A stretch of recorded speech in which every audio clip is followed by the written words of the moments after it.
Hi అండి, welcome to my channel Shiva Reddy Pagada. మొన్న ఈ మధ్యకాలంలో చంద్రబాబు శ్రీశైలం నీళ్లు కుప్పానికి ఇచ్చాడు కదా. అన్నీ సుమారు 800 కిలోమీటర్ల కాలంలో అయింది. ఈసారి చేసి ముందు జరిగింది, నేను జరగలేదు, మొత్తం ఈసారి తీసినాను అన్నట్ల.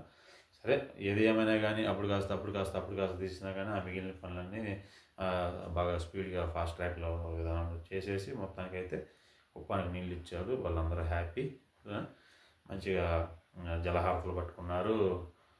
భగీరథుడు అన్నాడు, ఇది అన్నారు, పోయినారు. నేను కాదనలేదు, మంచి పని, నేను కూడా అప్రిషియేట్ చేస్తున్నా. కాకపోతే ఇక్కడ మాకు ఒక క్వశ్చన్, అంటే అపర భగీరథుడు మీరు కొన్ని ప్రాంతాలకైనా అన్ని ప్రాంతాలకైతే ఇప్పుడు 800 కిలోమీటర్లు శ్రీశైలం ప్రాజెక్ట్ నుంచి మీరు ఆడదాకా తీసుకుని ముడ్డి కింద మమ్మల్ని ఏం పట్టించుకోలేదు. ముడ్డి కింద ఏడున్నాం మేము, కరెక్ట్గా 80 కిలోమీటర్లు లేదు మా మార్కాపురం శ్రీశైలం ప్రాజెక్టుకి. పశ్చిమ ప్రకాశం శ్రీశైలం ప్రాజెక్ట్కి 80 కిలోమీటర్లు కూడా దూరం లేదు. మాకెందుకు ఈలేకపోతున్నారు?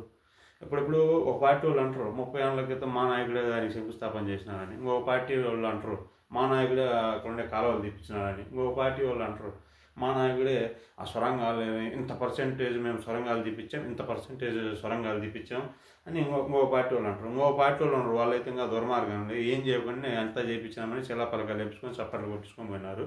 అందరూ ఒక పార్టీ అని కాదు, 30 ఏళ్ళ నుంచి పార్టీలు మారుతున్నాయి, కానీ దాని నీటి చుక్క అనేది బయటకు వస్తుందా? బయటికి కూడా రావట్లేదు. మా వాళ్ళు చేసింది ఏమి అంత పాపం చేసినాం మేము ఆ పశ్చిమ ప్రకాశంలో? ఏం చేసినాం చెప్పాలనా? 2004లో గొంపగొత్తగా అన్నీ ఒక పార్టీకి ఇచ్చినాం అన్నమాట సీట్లు. 2009లో మళ్ళీ అంతే గొంపగొత్తగా గుద్దితే మొత్తం అదేంటి మిషన్లు కూడా పైలెట్టేట్టు ఒకే పార్టీకి వేసినామా. 2014లో అంతే వేసినాం, కాకపోతే వాళ్ళు అధికారంలోకి రాలే. 19లో వచ్చిండ్రు వేసిన వాళ్ళు, చెప్పినాక వాళ్ళు ఏం చేయకుండా శిలాపలకం వేసుకొని ఏం చేసినామని చెప్పేసి చేతులు వేసుకొని దండాలు పెట్టేసుకొని వెళ్ళిపోయినారు. అంతే చేసింది. మొన్న 24లో కూడా అంతే, మొత్తం మేము ఒకే పార్టీకే వేసింది ఓట్లని. మా ఏరియా జనాలు కానీ మా జిల్లా వాళ్ళు కానీ మొత్తం వేసినాం. ఇప్పటికి ఏమైంది? 18 నెలలు అయింది. ఏడన్నా దాని ఊసి వచ్చిందా? సీఎం అంత కదులుతుందా? అసలు దాని ప్రోగ్రెస్ ఏంది, దాని స్టేటస్ ఏందని ఎక్కడ వార్తలు వస్తున్నాయా? ఎవడన్నా మాటలు ఇప్పుడు వార్తలు వస్తున్నాయి, లోకల్ యాదో ఇంత క్లిప్ రావటం కాదు. ఇప్పుడు అందరినీ నీళ్లు కుప్పానికి ఎంత హైలైట్ అయింది. ఇక్కడ కృష్ణా గుంటూరు అమరావతిలో మీరు క్వాంటమ్ వ్యాలీ పెడుతున్నామన్నారు, అవి చెప్తున్నామన్నారు, మొన్న ఏదో సిఆర్డీ ఓపెన్ అది అంతా హైలైట్ అవుతుంది. మన వైజాగ్లో పెట్టుబడులు పెడతాను అంటున్నారు. ఆ ప్రాంతానికి అనకాపల్లి జిల్లాలో అయితే వైజాగ్ జిల్లాలో అయితే ఉత్తరాంధ్ర ఎంత అవుతుంది? మొత్తం పోలవరానికి పట్టించుకున్నారు. పోలవరం నీళ్ళు మళ్ళీ అవి కూడా అట్టేగా అంటే ఇప్పుడు ఏంది? మీరు కృష్ణా గుంటూరు జిల్లాలో అమరావతి ద్వారా చేస్తున్నారు, ఉత్తరాంధ్రని వైజాగ్ ద్వారా అభివృద్ధి చేస్తున్నారు, అలా పోలవరం గోదావరి జిల్లాలను అభివృద్ధి చేస్తున్నారు. ఆ సిసిటీలో పెట్టుబడులు పెట్టి ఆ తిరుపతి నెల్లూరుకి ఇది చేస్తున్నారు. కర్నూలులో మీరు ఆ సోలార్ ప్లాంట్లన్నీ హైడ్రోజన్ ఎనర్జీ, గ్రీన్ ఎనర్జీ ఇవి పెడతామంటున్నారు, అవి చేస్తామంటున్నారు. మళ్ళీ అనంతపూర్లో కూడా మొత్తం లేపాక్సీ క్లస్టర్లు అయితే, మా హిందూపూర్ క్లస్టర్లు అయితే మీరు ఈ యొక్క హార్డ్వేర్ పరిశ్రమలో ఎలక్ట్రానిక్స్ అవి తెప్పిస్తామని ఎంఓఎల్ చేసుకున్నామని అన్నీ చెప్తా ఉన్నారు. ఇంత అయిపోయినాక మా ప్రకాశం జిల్లాకు మీరు ఏమి ఇచ్చినారా? మళ్ళీ మేము అభివృద్ధి వికేంద్రీకరణ చేస్తాము అంటున్నారు. ఏమి ఇచ్చినారు? ఏ రిలయన్స్ గ్యాస్ ప్లాంట్లు పెడతామంటున్నారు. సరే, మా ఎమోషన్ అది కాదు. ఆ రిలయన్స్ గ్యాస్ ప్లాంట్లు అవి కాదు మా ఎమోషన్. మా పశ్చిమ ప్రకాశం వాళ్ళకి ఎమోషన్ మా ఇలుగొండ ప్రాజెక్టు. ఆ ఇలుగొండ ప్రాజెక్టు చూస్తామని మా ముందు 2 తరాలు ఆల్రెడీ చచ్చిపోయినాయి. ఇప్పుడు ఉంది ఇంకొక తరం.